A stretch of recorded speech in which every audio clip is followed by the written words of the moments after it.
और हम अपने हिंदू भाइयों के लिए, हम मुसलमान होने के बावजूद भी हम यहाँ खड़े हैं, उनके साथ खड़े हैं। और वो जो लोग ये काम कर रहे हैं, यूनुस सरकार, हम उनके खिलाफ हैं। हमारा जो इस्लाम है वो सिखाता है, आपने अगर एक इंसान को बचाया तो गोया तमाम इंसानियत को बचा लिया, और एक को कत्ल किया तो तमाम इंसानियत को कत्ल कर दिया। मोहम्मद साहब की जो तालीम है, हमारा आइडियल किरदार कोई नेता नहीं है, हमारा आइडियल किरदार मोहम्मद साहब है। अल्पसंख्यकों पे अत्याचार बांग्लादेश में बंद करो, बंद करो। सब इंसानों को अपने देश में एक सुरक्षित जिंदगी जीने का हक होता है, और उसी के लिए हम सब आज यहाँ लेकिन प्रदर्शन। मैडम यहाँ से भी कई वीडियो आ रहे हैं, छोटे छोटे बच्चों को चप्पल से मारा जा रहा है कि जय श्री राम के नारे लगाओ। देखिए, जिस वीडियो की आप बात कर रहे हैं वो वीडियो हमने भी देखा था, दुख हमें भी हुआ था। पर जब मुस्लिम राष्ट्रीय मंच हर एक ऐसे मुद्दे के लिए खड़ा होता है जहाँ पे इस्लाम के विरुद्ध बहुत से कट्टरवाद खड़े होते हैं। फिलिस्तीन के जो घटना है उस पर आप लोग क्या कहेंगे?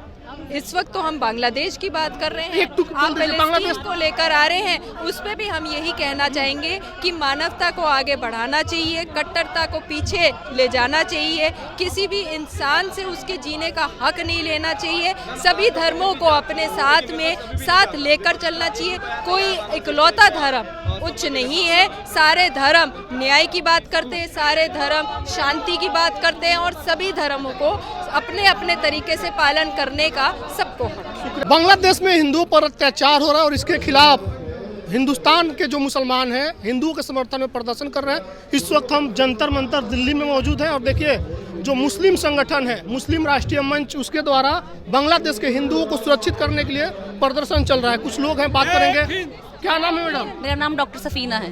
सफीना जी, आप लोग बांग्लादेश के हिंदुओं के समर्थन में प्रदर्शन कर रहे हैं जी। क्या लग रहा है कि वहाँ पर हिंदू सुरक्षित नहीं है क्या बांग्लादेश में? नहीं, बिल्कुल सुरक्षित नहीं है। उनके साथ जो जिस तरह की चीज़ें हम देख रहे हैं, मंदिर तोड़े जा रहे हैं, हमारी बहनें सुरक्षित नहीं हैं, तो ये बहुत ही तकलीफदेह है, शर्मनाक चीज़ें हैं, और हम इसकी निंदा करते हैं। और हम अपने हिंदू भाइयों के लिए, हम मुसलमान होने के बावजूद भी हम यहाँ खड़े हैं, उनके साथ खड़े हैं। और वो जो लोग ये काम कर रहे हैं, यूनुस सरकार, हम उनके खिलाफ हैं, उसे बर्खास्त होना चाहिए। मतलब ये आप इस्लाम को बदनाम कर रहे हो, इंसानियत को बदनाम कर रहे हो, आप कुछ भी नहीं हो सकते। आप जो वहाँ पर हिंदू को परेशान कर रहे हो, मुसलमान नहीं हो सकते आप कह रहे हैं? बिल्कुल मुसलमान नहीं हो सकते, क्योंकि हमारा जो इस्लाम है वो सिखाता है, आपने अगर एक इंसान को बचाया तो गोया तमाम इंसानियत को बचा लिया, और एक को कत्ल किया तो तमाम इंसानियत को कत्ल कर दिया। मोहम्मद साहब की जो तालीम है, हमारा आइडियल किरदार कोई नेता नहीं है, हमारा आइडियल किरदार मोहम्मद साहब है। तो ये लोग जो है ये सिर्फ नेता हो सकते हैं और कुछ नहीं हो सकता, ये इंसान नहीं है। तो इन पे इंसानियत पैदा होनी चाहिए, और इनके लिए तो बड़ी सजाएं हैं और इनको मिलनी चाहिए। उनके साथ मतलब मेरी कोई हमदर्दी नहीं है, इनको नोबेल पुरस्कार जो कुछ मिला है वो सब वापस होना चाहिए इनके साथ में। मतलब ये इंसान नहीं है बिल्कुल। जब हिंदुस्तान में मोहम्मद साहब को एक नेता ने गाली दी, नरसिम्हानंद बलात्कारी बोल दिए, तब किसी हिंदू संगठन ने समर्थन में आकर के मुसलमानों के प्रदर्शन नहीं किए, इस पर क्या कहेंगे आप? देखिए, ऐसा है, मोहम्मद साहब जो थे उन पर बहुत सारे लोगों ने, एक बुढ़िया थी जो उन पर कूड़ा फेंका करती थी, तो मोहम्मद साहब चाहते तो रिप्लाई कर देते ना, आज आपके ऊपर कोई कूड़ा फेंकेगा, आप जाके 200 बातें उसको कह देंगे, है ना। लेकिन वो आते थे, वो फेंकती थी कूड़ा, लेकिन वो 1-2 दिन कूड़ा नहीं आया, वो बीमार हो गई। मोहम्मद साहब उसकी खैरियत के लिए, आयदत के लिए गए कि क्या हो गया। तो मोहम्मद साहब तो इतने बड़े आदमी थे। तो देखिए, ऐसा है, अगर हम किसी को भी कुछ भी कहते हैं तो हमारी अपनी तमीज़ तहजीब नजर आती है, उसमें उन लोगों का, बड़े लोगों का, चाहे वो किसी आप भगवान के बारे में, किसी के बारे में भी आप कहें, उनका कुछ नहीं बिगड़ने वाला। जुल्म के खिलाफ है? हाँ जी, बिल्कुल, और हम इंसानियत के साथ हैं। इंसानियत के साथ जी।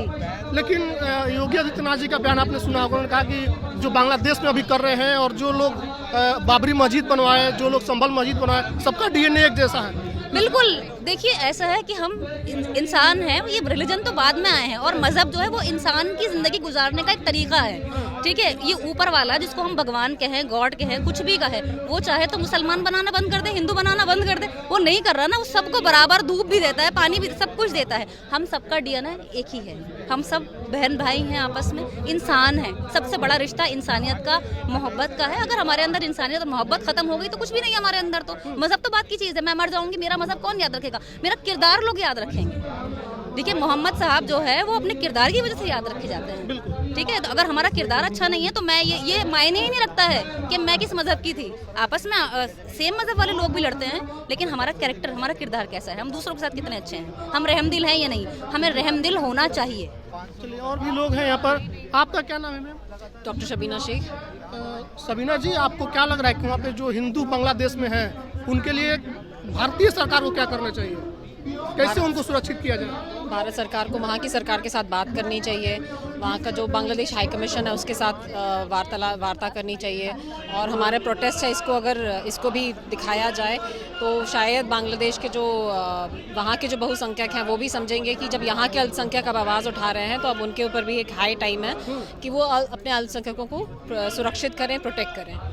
लेकिन यहाँ भी एक जज साहब ने कह दिया कि यहाँ पर बहुसंख्यकों के हिसाब से कानून चलेगा, देश चलेगा। इलाहाबाद हाई कोर्ट के जज साहब हैं, तो अब ऐसे भी तो बात यहाँ भी हो रहे हैं ना, उसके लिए आप लोग क्या कदम उठा रही हैं? देखिए, ऐसी छोटी मोटी खटपट और अनबन और ये सब तो जब बड़े भाई छोटे भाई साथ में रहते हैं तो थोड़ी मोड़ी सुनने में आती रहती है, लेकिन ओवरऑल अगर हम देखें तो भारत एक लोकतांत्रिक देश है। यहाँ डेमोक्रेटिक राइट्स सबके सुरक्षित हैं। मानव अधिकार के तौर पर अगर आप देखें तो सारे ही भारतीय एक हैं, हिंदू मुस्लिम सिख ईसाई सबके मानवाधिकार सुरक्षित हैं।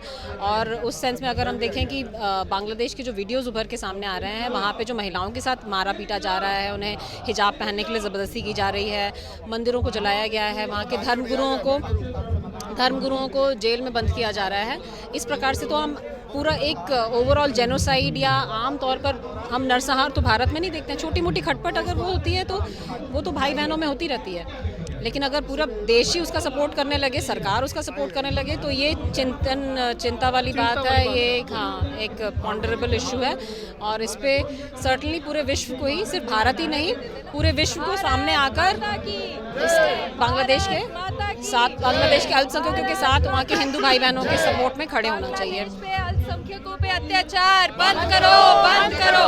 अल्पसंख्यकों पे अत्याचार बांग्लादेश में बंद करो, बंद करो। बांग्लादेश में अल्पसंख्यकों पे अत्याचार बंद करो, बंद करो। भारत माता की जय, भारत माता की जय। वंदे मातरम, वंदे मातरम। एक हिंद, जय हिंद। एक हिंद, जय हिंद। एक हिंद, जय हिंद। क्या कहेंगे मैडम, बांग्लादेश में जो अत्याचार के वीडियो आ रहे हैं उससे पीड़ा हो रही है आप लोगों को देख? बिल्कुल पीड़ा हो रही है, इसलिए आज हम लोग इतनी संख्या में आए हैं यहाँ पे और हम ये चाह रहे हैं कि बांग्लादेश, जितने भी वहाँ बांग्लादेश में हिंदू हैं उन सब के ऊपर अत्याचार बंद हो जाए और वो भी एक सुरक्षित ज़िंदगी अपने देश में जी सकें।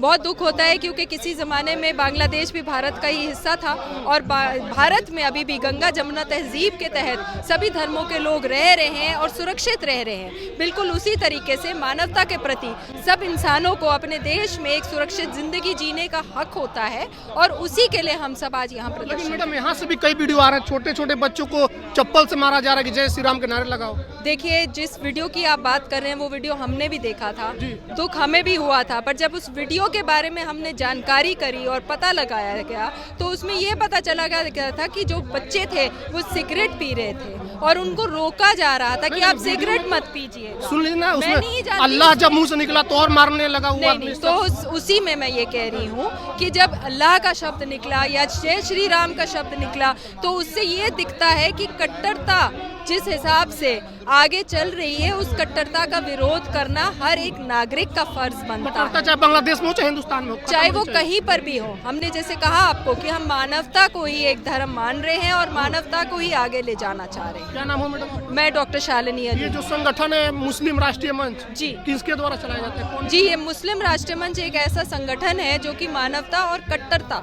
दोनों के लिए काम करता है, मानवता को बढ़ाने का और कट्टरता को खत्म करने का। क्या ये आरएसएस द्वारा संचालित संगठन? नहीं, आपको शायद ये गलत सूचना बताया है यहाँ पे। क्या नहीं, ये आरएसएस से द्वारा संचालित किया गया कोई भी ऐसा ये मुस्लिम राष्ट्रीय मंच नहीं है। हाँ, इसके जो मार्गदर्शक हैं वो आरएसएस में सीनियर एग्जीक्यूटिव मेंबर हैं, शायद इसी वजह से लोगों को थोड़ी गलतफहमियां होती हैं। नहीं, कुछ लोग बोल रहे हैं कि जो लोग बांग्लादेश के हिंदुओं के लिए यहाँ पर प्रदर्शन कर रहे हैं वो आरएसएस के लोग हैं और आरएसएस इस मुस्लिम राष्ट्रीय मंच को चलाती है। आप उन्हीं लोगों से जाकर पूछिएगा कि कभी उन्होंने ये जानने की कोशिश करी कि मुस्लिम राष्ट्रीय मंच ही क्यों खड़ा होता है मानवता के लिए और वो ऐसे मुद्दे क्यों उठाता है मुसलमानों के लिए अपने देश में, चाहे वो ट्रिपल तलाक हो, चाहे वो बहनों के प्रति कोई भी दुर्व्यवहार होता है, चाहे वो 370 का कानून होता है। तो ये आप उन लोगों से जाकर पूछिएगा कि वो अपने देश में अमन और चैन लाने के लिए क्या कार्य कर रहे हैं। फिलिस्तीन में जब हो रहा था तो कुछ लोग बोले कि ये मंच सामने नहीं आया, फिलिस्तीन के मुसलमानों को सुरक्षित करने के लिए अभी तक मुस्लिम राष्ट्रीय मंच ने आवाज़ नहीं उठाई। गलतफहमी है आपको और गलत आपको ये खबर भी दी गई हुई है, क्योंकि मुस्लिम राष्ट्रीय मंच हर एक ऐसे मुद्दे के लिए खड़ा होता है जहां पे इस्लाम के विरुद्ध बहुत से कट्टरवाद खड़े होते हैं। फिलिस्तीन के जो घटना है उस पर आप लोग क्या कहेंगे? इस वक्त तो हम बांग्लादेश की बात कर रहे हैं, एक टुक बोल आप दीजिए, फिलिस्तीन बांग्लादेश को लेकर आ रहे हैं, उस पे भी हम यही कहना चाहेंगे कि मानवता को आगे बढ़ाना चाहिए, कट्टरता को पीछे ले जाना चाहिए, किसी भी इंसान से उसके जीने का हक नहीं लेना चाहिए, सभी धर्मों को अपने साथ में साथ लेकर चलना चाहिए। कोई इकलौता धर्म उच्च नहीं है, सारे धर्म न्याय की बात करते हैं, सारे धर्म शांति की बात करते हैं और सभी धर्मों को अपने अपने तरीके से पालन करने का सबको हक है। शुक्रिया मैडम, क्या नाम है आपका? डॉक्टर शालिनी अली। तो देखिए हम लोग जंतर मंतर पर इस वक्त मौजूद हैं और मुस्लिम संगठन बांग्लादेश के अल्पसंख्यक हिंदुओं के लिए आवाज़ बुलंद कर रही है और इनका कहना है कि बांग्लादेश में हिंदुओं के साथ अन्याय हो रहा है और वो अन्याय रुकनी चाहिए। इंसानियत सबसे बड़ी है, इंसानियत से बड़ा कुछ भी नहीं है। वीडियो पर आपकी क्या प्रतिक्रिया कमेंट्स में लिखिएगा। बहुत बहुत धन्यवाद।